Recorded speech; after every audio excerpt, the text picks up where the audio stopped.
Alors, réponse en matière d'armement, clairement, l'aide occidentale a sauvé les Ukrainiens de la débâcle. Aujourd'hui, elle ne semble pas déterminante pour changer le rapport des forces à court terme. Les sanctions, elles sont clairement massives, mais à court terme, elles n'ont visiblement aucun effet d'abord sur la détermination de Moscou à faire la guerre, sur le moral de la société russe, et visiblement, elles ont à court terme toujours peu d'impact sur son économie. Les exportations d'hydrocarbures ont été compensées en volume par l'augmentation du cours, et il y a un élément intéressant pour les économistes. On disait beaucoup que l'économie allait être grippée par l'explosion du taux du loyer de l'argent.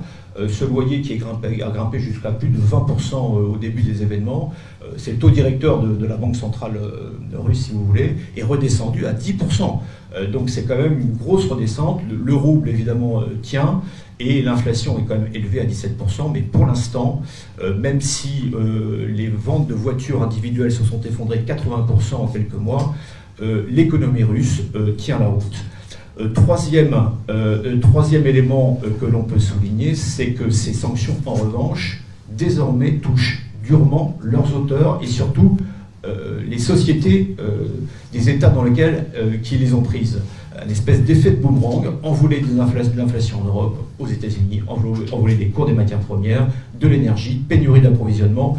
Depuis février, juste un indicateur, le prix de l'essence à la pompe a doublé aux États-Unis. Il est beaucoup moins cher que chez nous, mais chez ces consommateurs sensibles à tout ce qui est consommation, l'effet est très marquant. Enfin et surtout, et c'est là que je voulais en venir, et je vous remercie de m'avoir d'avoir été patient, enfin et surtout, ces réactions esquissent une recomposition des lignes et des camps géopolitiques dont l'Europe est assurément la spectatrice aujourd'hui et peut-être même déjà la perdante ou la victime par certains côtés. On va se poser la question de savoir si c'est durable ou pas. Le camp occidental est-il unanime? Que rapporte la guerre d'Ukraine aux États-Unis? Assiste-t-on à la reconstitution d'un monde anti-américain? Que fait la Chine? La Chine est-elle un allié, honnête de la Russie? On voit que l'Inde également n'est pas alignée. En Afrique, les choses bougent. Et il y a des pays en Amérique du Sud, également, le front, l'unanimisme américain est défaillant. Et enfin, il y a des pays qui sont intéressants à suivre par leur position spécifique, univoque. Je parle évidemment de la Turquie, je parle aussi d'Israël, je parle du Proche et du Moyen-Orient. La position du fameux MBS, le leader saoudien, est très intéressante à suivre. Il fera depuis 3 semaines où je suis à Paris, c'est-à-dire une ambiance de paix. Quand je suis à Paris, je vis comme j'ai toujours vécu depuis un demi-siècle, je suis en paix. Quand je vis à Hong Kong, où j'étais encore il y a 3 semaines, je vis en guerre. Parce qu'il y a déjà, il est clair, une ambiance de guerre.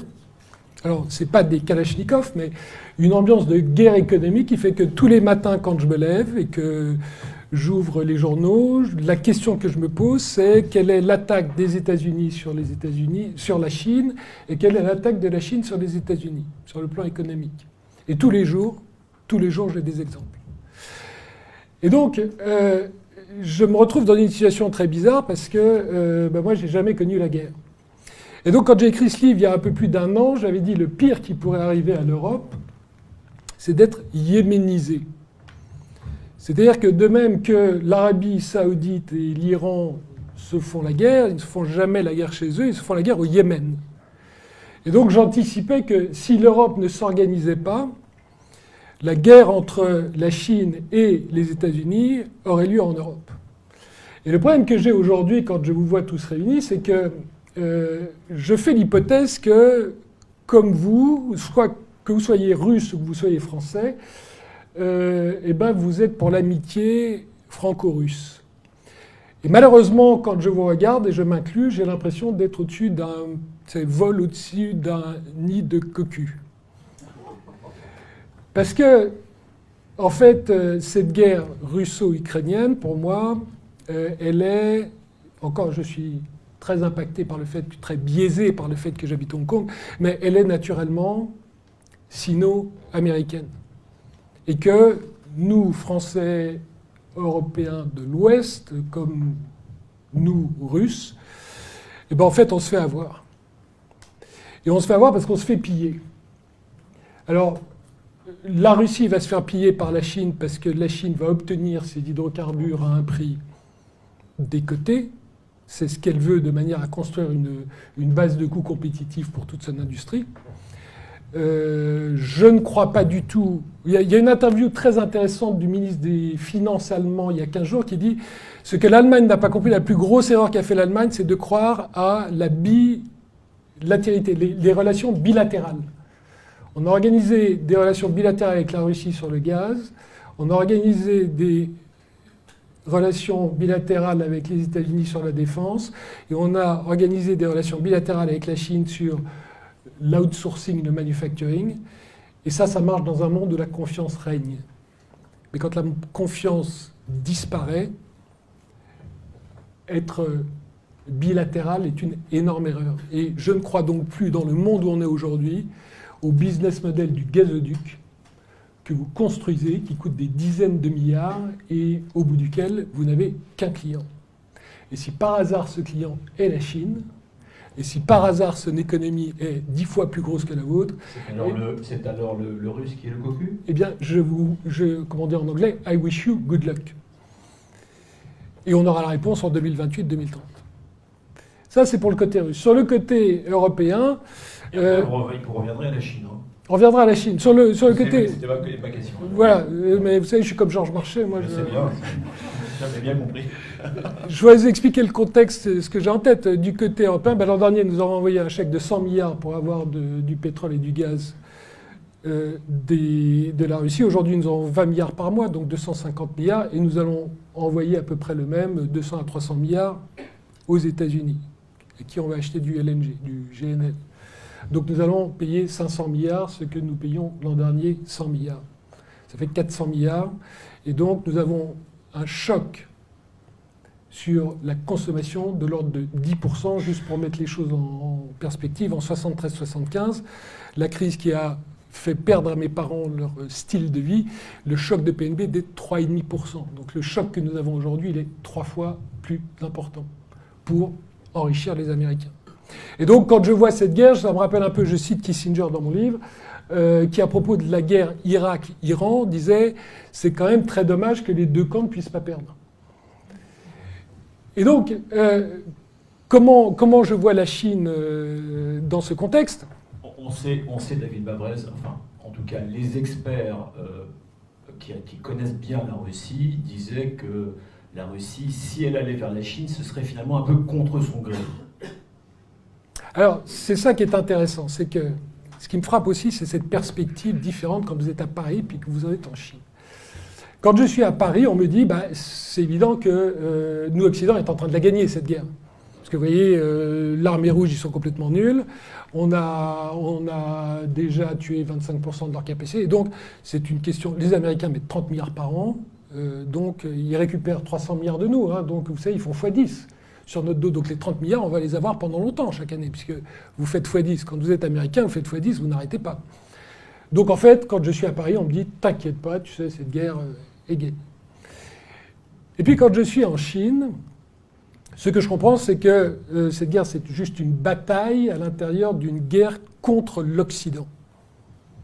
C'est-à-dire que ce que la Chine souhaite, c'est reconstruire, et je finis par répondre à votre question, la Chine veut reconstruire une gouvernance mondiale qui ne soit plus celle de 1945, qui est totalement occidentalisée. Aujourd'hui, nous sommes 700 millions d'Occidentaux, je mets Européens et Américains, et nous prétendons diriger le monde. Donc c'est un peu, moi dans le business, c'est un peu comme, et nous sommes en gros 7 à 8 milliards sur la planète. Donc c'est un peu, dans mon jargon d'investisseur, c'est j'ai 10% du capital d'une société, mais j'ai 90% des droits de vote. Et ça, on oublie quand on est à Paris qu'il y a 90% de la population mondiale qui n'en veut plus. Alors comment ça se traduit ?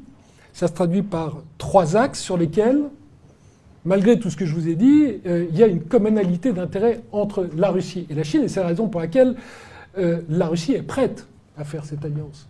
Et ces trois dimensions, c'est d'abord la dimension politique, avec, on veut démocratiser le monde, en disant ceux qui gagnent, ce sont les pouvoirs forts et les démocratures.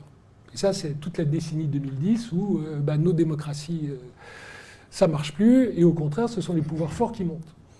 Et donc, quand vous êtes en Chine, on dit, vous avez vu la tête des États-Unis avec Trump, vous avez vu la tête du Royaume-Uni avec Boris Johnson, et vous voyez la France, Marine Le Pen à 45%, c'est avant qu'on impose l'inflation énergétique, qui va être délirante, puisque ça on maîtrise, et donc, si on a fait un peu d'histoire des années 30, on a gagné. Le temps travaille pour nous, on va gagner. C'est ce que me disent les Chinois. Deuxième élément, il est militaire, c'est l'OTAN. Donc on veut dé-otaniser le monde.